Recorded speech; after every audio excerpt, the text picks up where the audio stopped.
can you recall how you came to be a utilitarian, or I guess you could say follower of the greatest happiness principle? Well, I think reading Bentham was the way, especially his best known work, Theory of Morals and Legislation, or I forget it, Principles Theory. Yeah, I mean, I found that a very reasonable book, and especially in comparison with the writings of other ethicists. Do you remember how old you were at that time? Probably around 20, I think. Oh, okay. I would guess. And yeah, that seemed to be. Incidentally, I became a Bayesian also about that time, because I mean, what little I knew about statistics seemed to me, a lot of it seemed to be quite unsound. I did not think very highly of significance tests. Oh, let me add one more thing.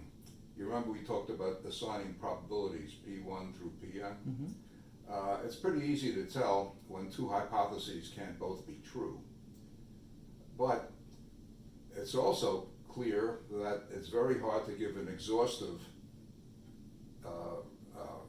comment on all the possibilities. In other words, we have H1 through Hn, the hypotheses, and we also have to have an auxiliary one called none of the above. In other words, to complete it, we have to have this nondescript thing. And the trouble is, if none of the above itself has a lot of probability, we're in real trouble, because it's hard to know what to do if that's true. So, what you might say that people's personalities differ in when they're ready to abandon their favorite hypotheses and go out. It's very, very similar to when people decide to migrate. You know, you're migrating in quality space, you might say.